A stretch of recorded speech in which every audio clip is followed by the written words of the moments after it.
Thank you, Madam President. I rise today to again speak on the multifaceted crisis that has defined our southern border and how the inaction and misleading rhetoric from President Biden and his administration has only exacerbated and continued the continued fallout our country is experiencing. Since the beginning of his tenure in the White House, President Biden's trademark has been border chaos, with over 6.3 million illegal border crossings under his watch. Actions do speak louder than words, and President Biden continues to prove that his priorities are miles and miles away from the southern border.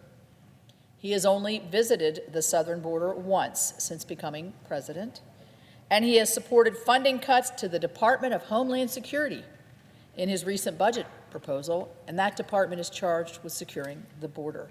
Our Border Patrol agents deserve needed support from the administration, who has laid the crisis they face squarely at their feet. In this past week, according to the U.S. Border Patrol, there have been 67,759 apprehensions, 15,780 approximate getaways, 179 pounds of meth, 56 pounds of fentanyl, and 34 pounds of cocaine, all seized at our southern border in just 168 hours. With our Border Patrol stretched inconceivably thin with little support from the administration, it's hard to fathom the true amount of illegal crossings, human trafficking, and illegal drugs that are currently entering our country through the southern border. On top of all this, on Sunday, a person on the U.S.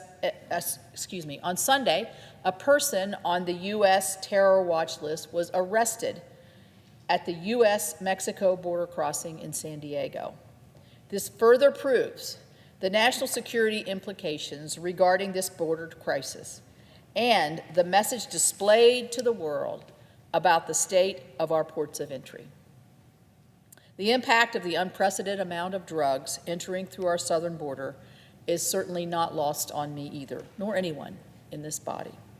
My state of West Virginia has seen the impact of this crisis directly, and it has created irreversible scars on our communities. I just mentioned 56 pounds of fentanyl has been seized just last week alone. That's enough fentanyl to kill 12 million Americans. Recent data from the CDC shows that between 2016 and 2021, fentanyl overdoses have risen 279% in this country. Those aged the ages of 24 through 44 has the highest overdose rates, and those involved fentanyl. Through conversations I've had on this topic with the Biden administration officials, I have found their answers to be highly insufficient. This is a crisis that is killing a generation, and we know that these drugs are flowing across our southern border. The administration needs a better answer, and they must swiftly act to stop this killer. Now, as the Title 42 authority has expired, it's added to the confusion on the southern border. The Biden administration is trying to reset a new normal based on failed policies as an attempt to redefine and hide their border failures. Trust me, the American people are not fooled by the recent victory lap taken by the Biden administration or their effort to claim success or progress. To the Biden administration, what they consider low numbers still far exceed the daily average of the prior administration. In fact, if illegal crossings continue at the levels that the administration is touting, this White House is on track to break the previous record they set last year for the number of illegal immigrants caught at the border. This just is not lost on the American people. Unfortunately, this is a habit we've kind of seen from this president. We saw similar messaging antics from the administration regarding gas prices when they touted decreases that still put us above the average before President Biden even took office. The same goes for inflation, which saw record increases only after Democrats supercharged spending Yes, it came down, but it's still way, way too high. Mitigating the border crisis is an ongoing effort and one we have to monitor closely.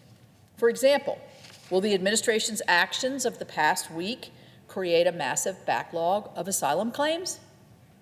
What does that do to our system? This only adds to the issue of interior enforcement, something the Biden administration has clearly never prioritized. Despite the president's too little, too late action, our border remains open. I know with certainty that once someone enters our country, the chances of them being expelled are very, very low. As we move forward, the situation of the border needs to be tightly watched, and it needs to be tracked over time.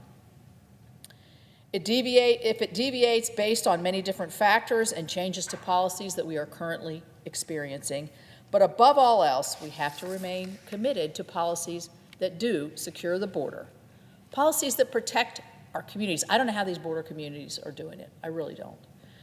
Policies that support our Border Patrol officers, and policies that prevent the unprecedented humanitarian tragedy that has become the custom over the past several years, whether it's the drug influx, the human trafficking, and just the human sorrow that we see that this is generating. My Republican colleagues and I remain committed to this mission, and I encourage the Biden administration to do the same.